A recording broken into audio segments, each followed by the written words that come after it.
You know, I can remember, and it never goes, to this day, it's never gone out of my mind. I hit him so hard one time, right about the neck, and I heard him say, ugh, and I've never forgotten that. He was trying to win a boxing match. I was trying to kill that guy. Here is a short, highly sensationalized introduction of fewer than 100 words, followed by the extensive text you requested. Introduction. Under 100 words. George Foreman's life story is like a roller coaster of glory, loss, redemption, and unimaginable tragedy. From a troubled youth to a legendary spot in boxing history, from jaw-dropping success to unforeseen heartbreaks, his journey has all the drama anyone could ever imagine. Even when the world thought it knew him entirely, new twists continued to emerge. This is a tale of perseverance, faith, triumph, and the haunting shadows that can follow greatness. Prepare to witness the breathtaking saga of a man whose story refuses to be forgotten. Main text, approximately 4,000 words. George Edward Foreman was born on January 10, 1949, in Marshall, Texas, and, from the very first years of his life, there was a sense that he was no ordinary individual. Raised in the 5th Ward of Houston, often referred to as one of the rougher neighborhoods in the area, he learned early on how to hold his own in a challenging environment. He has always credited his childhood struggles for teaching him invaluable lessons, and he has repeatedly said, "I came from a place where giving up just wasn't an option. We fought for everything we had." As a child, he sometimes found himself getting into trouble, seeking respect on the streets. He once confessed that before he discovered boxing, he was a wild kid looking for something to believe in. The early days in his family home were humble, and, with several siblings, resources were often scarce. But George was determined to carve out a different path for himself. Even then, there was a steely resolve in him that hinted at a future nobody could have predicted. In those days, Houston's 5th Ward was a melting pot of dreams left unfulfilled and ambitions fueled by desperation, and young George Foreman felt the intense tug of both despair and possibility. He wanted to have money, security, and most of all, respect. He has often recalled that growing up without much material comfort made him hungry in ways he didn't fully understand until he was older. He was known to walk around with a sense of quiet intensity, observing everything.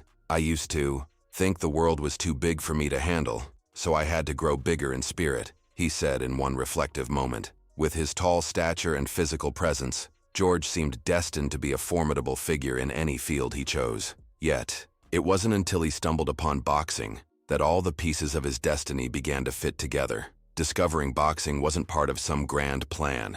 Instead, it happened in a roundabout way when George Foreman joined the Job Corps, a government program aimed at helping underprivileged youth. He initially thought he might learn a trade and make something of himself that way. But at some point, he was introduced to the sweet science of boxing, and in that ring, he found a sense of purpose that had eluded him on the streets. He later said, "Boxing saved me from myself. I was on a collision course with trouble, and the ring taught me discipline like nothing else." It was there that his natural power and incredible punching ability were first noticed by coaches who saw raw talent waiting to be honed. Before long, George Foreman immersed himself in rigorous training, channeling his restless energy into building strength, technique, and resilience. This was a turning point in his life, a beacon that guided him away from destructive paths and toward a destiny that would astonish the world. Under the guidance of experienced trainers, his innate power became refined, and he quickly evolved into a force that startled those who witnessed him spar. His coaches felt that they had stumbled upon an extraordinary athletic specimen, a man who possessed not only physical might but also an unbreakable spirit. As George's confidence soared, so did his ambitions. He dreamed of winning championships, of stepping onto the grandest stages that boxing had to offer. Yet, in those formative years, he could not have foreseen the scale of global recognition he would eventually achieve. All he knew was that he wanted to be the best, and that he had found his avenue of greatness. He trained with a relentless passion, often telling himself that if he could survive the hard knocks of a tough upbringing, he could also conquer the merciless world of boxing. And slowly but surely, his chance to prove himself arrived. The breakthrough for George Foreman came on an international platform when he traveled to Mexico City for the 1968 Olympic Games. He was only 19, and some considered him too raw to succeed against seasoned opponents from around the world. However, he silenced critics and announcers with his remarkable performance. In a series of dominant bouts, he bulldozed his way through the heavyweight division, culminating in a gold medal match that showcased his formidable punching strength and his unflinching resolve. He recalled the moment he won gold by saying, "I felt like I had proven that, no matter where you come from, no matter what, your past is you can stand on top of the world." The image of him proudly hoisting an American flag after his victory became an iconic symbol of the games. This victory not only cemented him as a rising star in the boxing world, but also gave him a sense of legitimacy that propelled him forward. Flush. With newfound fame and brimming with the confidence born of Olympic glory, George Foreman embarked on his professional career the following year. He signed with a manager and started climbing the ranks, racking up wins with thunderous knockouts that left his opponents sprawled on the canvas. Early in his pro run, there were whispers that he might be unstoppable. Though the heavyweight scene was packed with formidable names and imposing figures, but George showed a certain raw ferocity that set him apart. "I came into boxing with the idea that if I can hit you hard enough, the fight is over before it really begins," he said, half-jokingly, when recalling those early bouts. The fans grew to love his relentless attacking style, which contrasted with the more refined and strategic boxing approach of some of his contemporaries. If there was one thing everyone knew, it was that when George Foreman stepped into the ring, something explosive was bound to happen. By 1973, George Foreman had built such a formidable reputation that he finally secured a chance to fight for the world heavyweight title. His opponent was the revered Joe Frazier, a boxer known for his own relentless pressure style and for having beaten Muhammad Ali in the famous fight of the century. Few could predict exactly how Foreman would handle a champion of Frazier's caliber. The fight took place in Kingston, Jamaica, and what followed was a display of sheer power that shocked the sporting world. Foreman knocked Frazier down 6 times, in 2 rounds. The famed call of the announcer shouting, "Down goes Frazier, down goes Frazier," became etched in boxing history. In that moment, George Foreman found himself crowned the new heavyweight champion, fulfilling a dream he had once hardly dared to voice. "It was surreal," he recounted years later. "One moment I was that kid from the streets, and the next moment I had the world title in my hands." As heavyweight champion, George Foreman was celebrated, feared, and richly rewarded. His imposing figure, combined with his devastating punching power, made him appear nearly invincible. People marveled at the way he could end fights with a single blow. Fans flocked to see him, and he enjoyed the spoils of success to the fullest. But as with many meteoric rises in the sports world, the challenges of public life and the trappings of fame soon caught up to him. "When you're on top, you think everything will stay that way forever," he later reflected. "You don't realize how fast the tide can turn until it does." And turn it did. The turning point would be a bout that is still talked about to this day. His 1974 title defense against Muhammad Ali in Zaire, famously dubbed the Rumble in the Jungle. Foreman went into the Rumble in the Jungle as a clear favorite. He was younger, stronger, undefeated, and had demolished fighters like Joe Frazier and Ken Norton, both of whom had either beaten or severely tested Ali. In Zaire, George Foreman was predicted to retain his title and continue his unstoppable reign. But Muhammad Ali, with his craftiness and unparalleled ring intelligence, had a plan. He famously used the rope-a-dope strategy, leaning back against the ropes, and letting Foreman punch himself into exhaustion in the intense African heat. The fight was grueling, and as the rounds wore on, Foreman found himself bewildered by Ali's refusal to be knocked out. "Every time I hit him, I expected him to go down, but he wouldn't," Foreman once recounted with a note of amazement. In the 8th round, a perfectly timed combination from Ali sent Foreman sprawling to the canvas for the first time in his career, leading to a knockout loss that not only cost him the heavyweight title, but also shook him to his core. This defeat triggered one of the most significant emotional rifts in George Foreman's life. After losing to Ali, Foreman returned to the ring several times, but he was never quite the same unstoppable force. The aura of invincibility was gone, and he found himself increasingly troubled by personal doubts and a spiritual crisis. He has spoken about that period as one of darkness, where he questioned the meaning of his life and the directions of his passions. Despite attempts to regain the title, he suffered additional setbacks, including a loss to Jimmy Young in 1977. It was during that match that he experienced what he described as a near-death out-of-body event in the locker room afterward, a moment that changed his life forever. By his own account, he found himself pleading with a higher power, feeling that he was on the brink of something terrifying. "I felt my life passing away," he said. "In that moment I realized I had to change, or nothing would matter anymore." Right then and there, he resolved to leave boxing and dedicate himself to his faith. This decision to become an ordained minister shocked the sports world. Many asked how a fearsome heavyweight champion could transition into the life of a preacher. Yet, George Foreman threw himself wholeheartedly into this new mission, spreading messages of hope, salvation, and redemption in ways that stunned skeptics who once knew him purely as a fearsome puncher. He opened a youth center, spoke in churches, and tried to use his platform to help others find their own sense of direction. He also married and started a large family, eventually naming most of his sons George, in a unique tradition that still fascinates fans. He would explain, "It's my way of letting them share in everything I do. We're all George Foreman and we all represent what the name means." Life, it seemed, had given him a second act away from the violence of the ring. For a decade, he stayed away from boxing, happy to preach, help the needy, and run his ministry. But financial realities eventually intruded.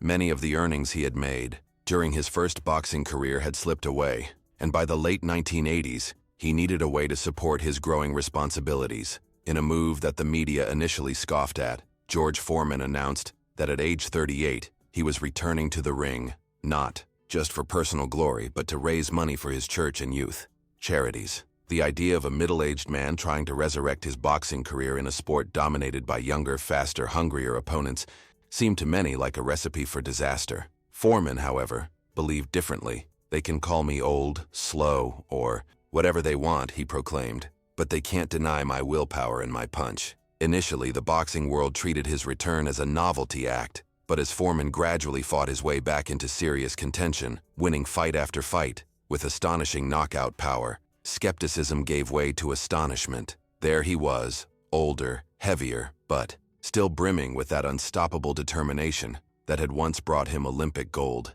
The climax of this second boxing chapter arrived in 1994, more than 2 decades after he had first won the heavyweight championship. Foreman challenged the undefeated Michael Moorer for the WBA and IBF heavyweight titles. Over the first 9 rounds, Moorer built up a solid lead, outboxing the slower Foreman with jabs and combinations. But in the 10th round, Foreman delivered a staggering right-hand shot that sent Moorer crumbling to the canvas, securing one of the most dramatic comebacks in sports history. At 45 years old, George Foreman became the oldest heavyweight champion ever. In the aftermath, he knelt in his corner, thanking God for giving him yet another miracle. For many people around the world, it was a testament to the power of unwavering faith, resilience, and the idea that it's never too late for a dream to come true. When asked about the moment, Foreman mused, "That victory was sweeter than the first. It wasn't just for me. It was proof that you can come back from anything." Financially, things also took a promising turn.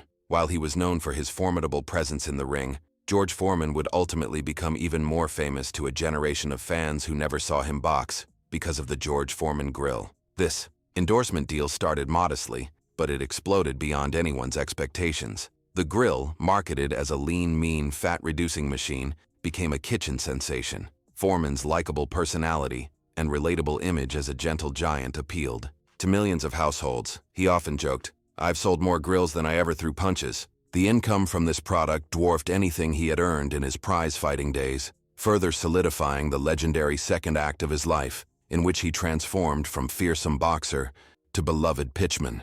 This success also allowed him to invest in philanthropic ventures and support his ministry more effectively, something he regarded as an extension of the blessings he had received. Yet for all the triumphs, for all the reinventions, George Foreman's life was not without deep personal tragedies. One of the most heartbreaking events took place in March 2019, when his daughter Frida died at the age of 42. Though authorities reported that Frida's death appeared to be a suicide, the emotional toll on George Foreman was immeasurable. A father of many children, most famously naming his sons George, along with daughters who bore different names, he had always prided himself on being a family man, emphasizing values of love, faith, and unity. Losing a child is something no parent expects to face, and for George, the impact was devastating. He spoke publicly about the heartbreak, saying, "There's nothing that can compare to this pain. I wish I could have done more. I wish I could have been there more." For all his power,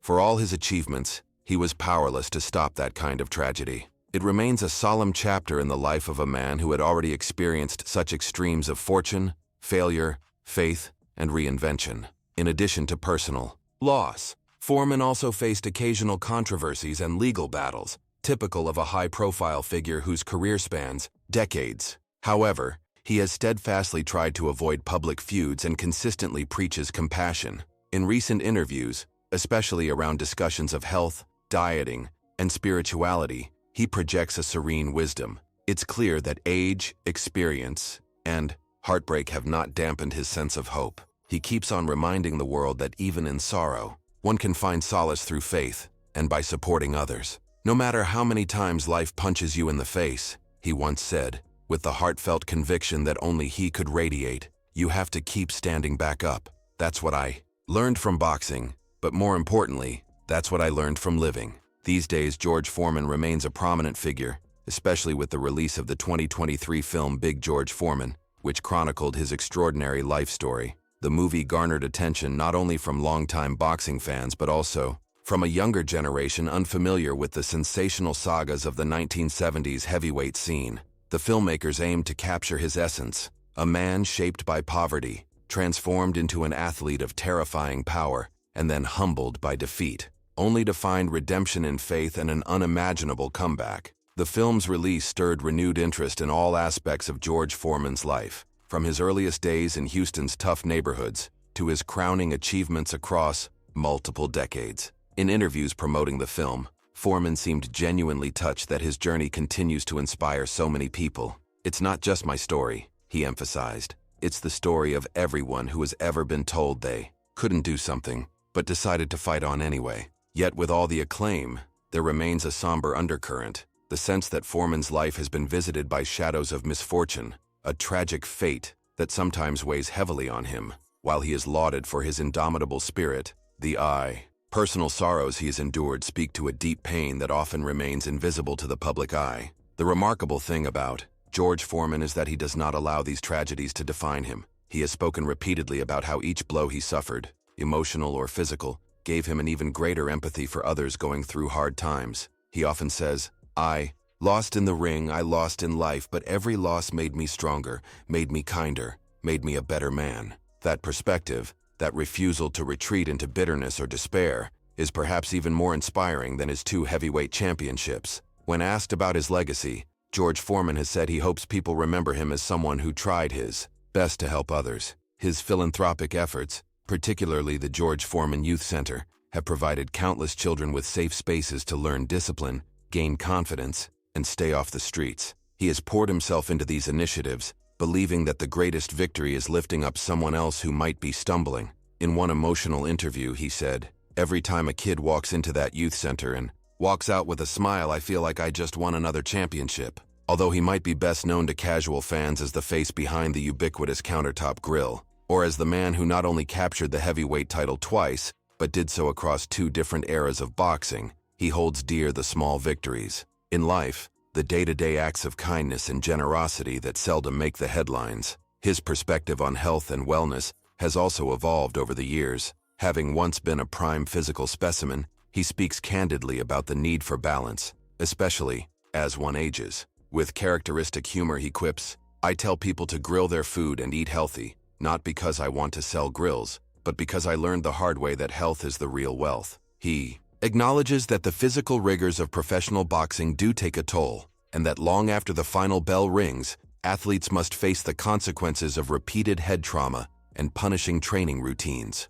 George believes in the power of modern medicine, but also in maintaining a positive outlook and giving the body the care and respect it deserves. It's a far cry from the brash young champion who thought he was unstoppable, a sign that age and wisdom have mellowed him in meaningful ways. Outside the ring, George Foreman has found ways to remain relevant beyond the grill and the pulpit. He has dabbled in business ventures, appeared in advertisements, made guest appearances on various television programs, and even provided boxing commentary on occasion. People are drawn to him not just for his athletic achievements, but for his storytelling ability and his ever-present sense of humor. He may have been intimidating in his prime, but the older George Foreman comes across as approachable and warm, a man at ease with who he is. "I've been given so many second chances in life. I feel like the luckiest man alive," he has said. That sense of gratitude underpins his persona, and it's one of the key reasons the public fascination with him endures. But even as the public sees a man seemingly at peace,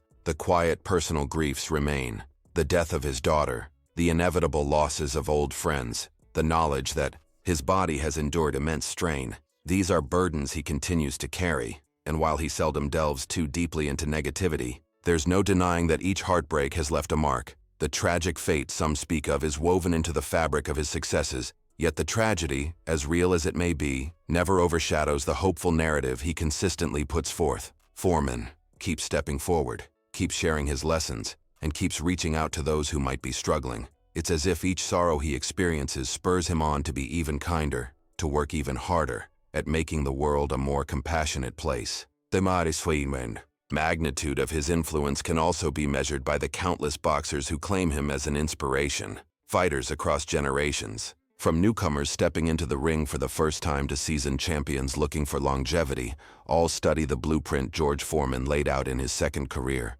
They watch that stunning knockout of Michael Moorer and realize that determination, belief, and a single well-placed punch can turn any fight around. Even beyond boxing, his story reverberates with entrepreneurs, with spiritual seekers, and with anyone feeling beaten down by life. Look at George Foreman, they say. He never gave up, and he came back stronger than ever. This universal resonance underscores why his name remains such a potent symbol of perseverance. As for the latest news, the recent film dedicated to his life has reignited conversations and brought renewed attention to both his triumphs and his struggles. Interviews and articles have delved into aspects of his personal journey that sometimes get overlooked, such as the years he spent away from the spotlight doing ministry work, the personal challenges that threatened his peace of mind, and the tragedies that tested his faith. George, for his part, has welcomed the dialogue, feeling that any honest portrayal of his life must include both the heights of glory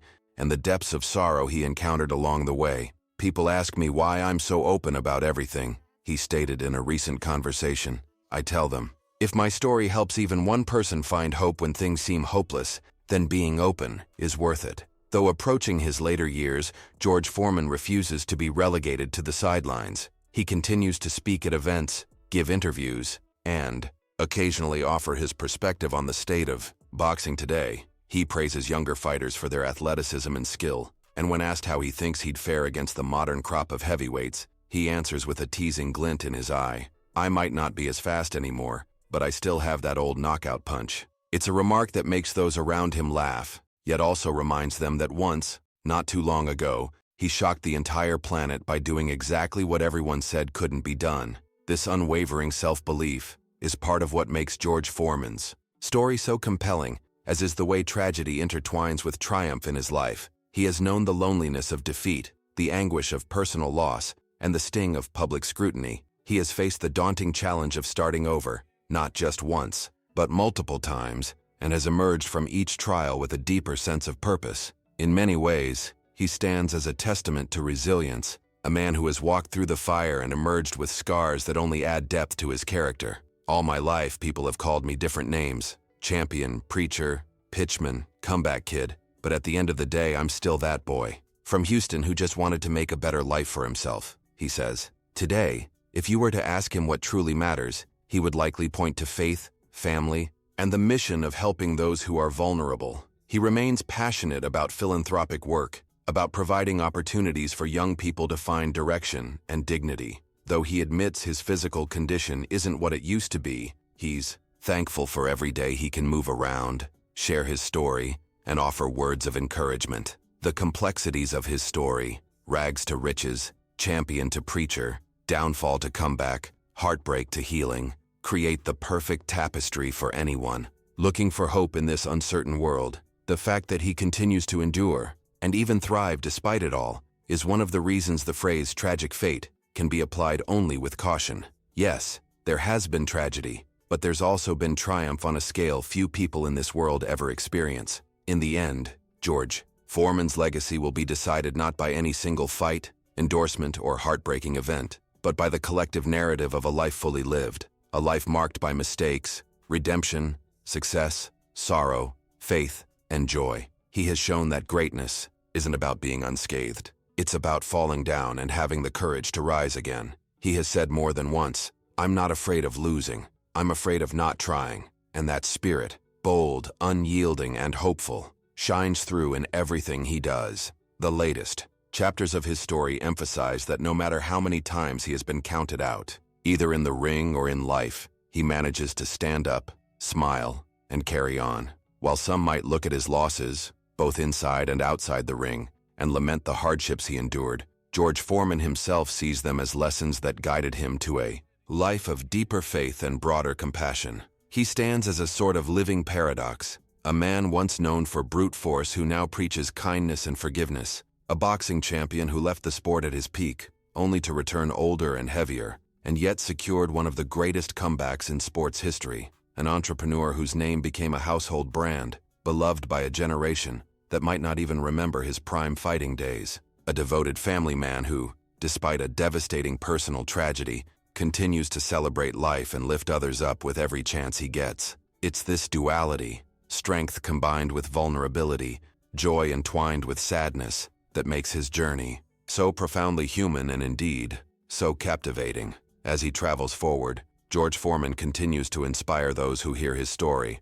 reminding them that the ring of life is much larger than any boxing arena. Every one of us faces fights, some visible, some invisible, and every one of us knows the pain of loss and the thrill of victory. His example encourages us to cling to hope, to believe in the possibility of redemption, and to realize that sometimes the greatest battles are the ones we wage within ourselves. And for as long as he can, George Foreman will keep sharing that message, keep reaching out to those who need a second chance, and keep showing the world that no matter how tragic certain chapters may be, the final pages can still ring with a note of triumph. He may be remembered for his gold medals, for the earth-shattering knockouts, for the championship belts, and for the grill that graced millions of kitchen counters. But underneath all that, at the heart of George Foreman's saga, is a universal human story about falling and rising, about loving and losing, and about dedicating oneself to a cause bigger than any single individual. Whether you choose to see his fate as tragic or triumphant,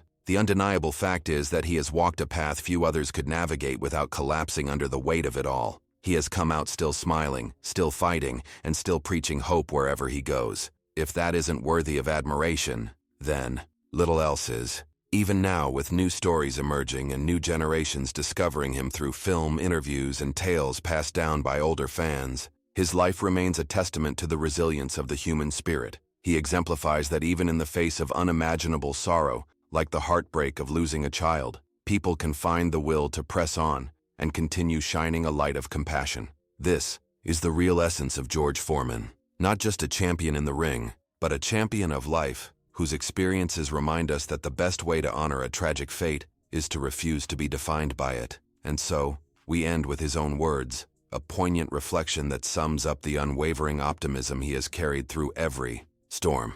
Every day is a chance to do right, to be thankful, and to keep fighting for what matters. You never know which punch will be the last one you ever need to throw.